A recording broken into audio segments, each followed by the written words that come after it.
Bonsoir tout le monde, évidemment on va commencer ce débrief avec les petites images. Je vous montrerai ce que je peux vous montrer du chambrage énorme de Kylian Mbappé face aux supporters brestois. J'ajouterai aussi qu'en sortant du terrain il s'est amusé à faire tout le tour et à embrasser l'écusson du PSG, histoire de bien montrer à tout le monde qu'il était à Paris et que surtout c'était, je pense, un gros compétiteur.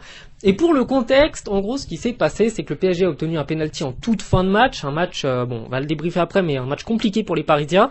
Et les joueurs, brestois ont tout fait pour tenter de déstabiliser Kylian Mbappé. Ils se sont foutus devant le point de penalty, ils ont écrabouillé le point de penalty pour que la terre soit pas en bon état, et que du coup il puisse potentiellement louper son penalty. Ça a été chose faite, il l'a loupé. Finalement le ballon est revenu dans les pieds de Kylian Mbappé, qui a pu marquer en deux temps son penalty.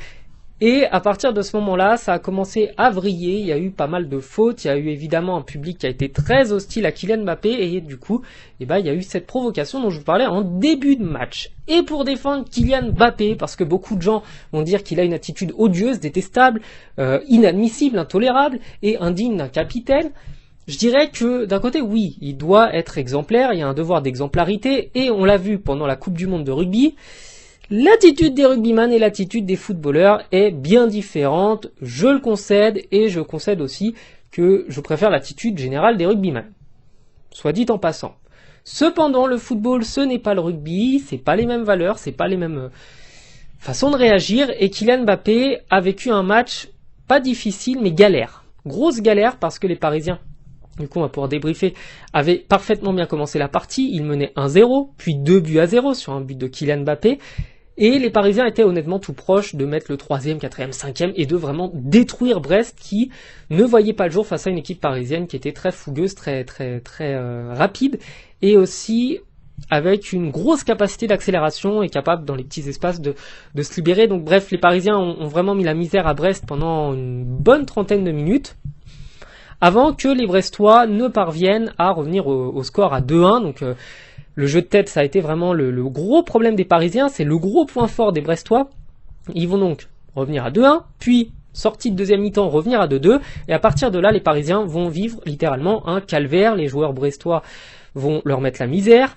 Les Parisiens sont complètement en dehors du match, ils sont complètement à côté de la plaque. On voit qu'ils sont tout proches de céder. Il aurait fallu que les attaquants brestois puissent vraiment mettre le but qui détruirait complètement les espoirs parisiens, qui mettrait au passage terme à une série de 35 ans sans victoire face à Paris, ce qui est quand même assez énorme. Et manque de bol pour eux, c'est une faute dans la surface, un penalty, qui va faire que derrière, oui, le PSG va marquer. Le PSG, honnêtement, a pas fait un beau match. C'est un match où ça aurait mérité d'être en match nul, parce que dans un premier temps, je dirais que Paris a tellement dominé de la tête et des épaules pendant les 30 premières minutes que c'était logique. Paris aurait même pu mettre un 3e, un 4e, tant la différence de niveau était flagrante. Cependant, il aurait été bon, je pense. Mais voilà, le football n'est pas ainsi. Que les Brestois soient quand même récompensés de leur belle motivation, de leur belle envie de revenir dans la partie. C'est pas évident, lorsque vous êtes mené face à Paris, de trouver les forces suffisantes pour aller mettre un but. C'est encore moins facile à la sortie du vestiaire de rester concerné, de rester concentré sur le terrain, et d'aller encore plus mettre le 2e. C'est encore plus dur de mettre la misère au PSG et d'être tout proche du 3e. Mais alors, quand vous avez autant d'espoir, autant d'envie, autant de niaque, et que vous vous retrouvez à perdre le match, ça vous met dans un état de rage, vous ne pouvez même pas vous imaginer. Parce que si les Brestois avaient simplement pris un 3e but direct, il n'y aurait pas eu d'espoir, il n'y aurait pas eu de déception. En soi, il se serait dit, bon, on a fait de notre mieux, on n'était pas trop loin de revenir au score, ça s'est pas fait, mais il y a toujours cette idée que ils nous avaient battu de la tête et des épaules, et on est quand même revenu. Mais là, quand vous revenez au score, et que vous avez fait le plus dur, et que vous êtes tout proche de la victoire, et qu'au final, vous perdez en plus sur un penalty, qui est probablement le but le plus tragique, le plus terrible qu'une équipe puisse subir. Il n'y a pas pire qu'un but comme ça. Allez, peut-être un but contre son camp, vraiment une faute, une erreur, mais je veux dire, le penalty, c'est tellement sadique. Parce que vous avez une trentaine de secondes, 1 minute, 2 minutes des fois avant de le tirer, et vous êtes torturé, vous savez qu'il peut y avoir but. Et vous savez que vous allez perdre tout le résultat de ce que vous avez fait toute la partie. Donc je comprends, dans un premier temps, évidemment, la frustration des Brestois. Je la partage pas, parce que je suis parisien, donc évidemment que je vais pas me réjouir si PSG avait perdu son match, mais je comprends que les Brestois, dans ce match-là, aient eu une frustration hallucinante. Ça n'excuse pas, évidemment, derrière les grosses fautes qu'il y a eu et les fautes qui auraient dû être sanctionnées d'un carton jaune. Ça n'excuse pas non plus les petits gestes, les petits coups, les tacles un peu trop appuyés qu'il y a eu après ce but-là. On peut être frustré, on peut être déçu, mais on ne doit pas être violent. Ça, normalement, c'est une règle dans le sport, mais je crois que le sport, on s'assoit un petit peu dessus depuis quelques années dans le football. Hein. Ça fait un moment que l'esprit de compétition et l'esprit de Coubertin, il n'existe plus dans le foot.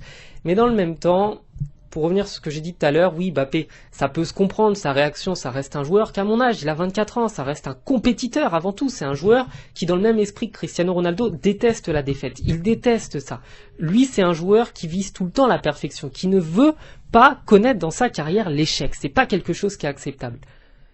Pour lui, c'est binaire, soit c'est un échec, soit il triomphe, et jamais entre les deux.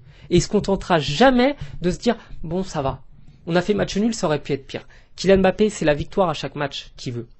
Et donc c'est pour ça que lui-même, quand il se fait conspuer par tout un public, bon, pas très nombreux, hein, ils doivent être 15 000 à tout casser, mais que vous faites conspuer par des milliers de personnes, que dans le même temps vous prenez des coups dans un match, que dans le même temps vous meniez, vous dominiez de la tête et des épaules, et que vous faites revenir, et qu'au final vous êtes tout proche de perdre, et que vous parvenez à faire gagner votre équipe, parce que quand vous mettez 2 buts, vous avez fait gagner votre équipe.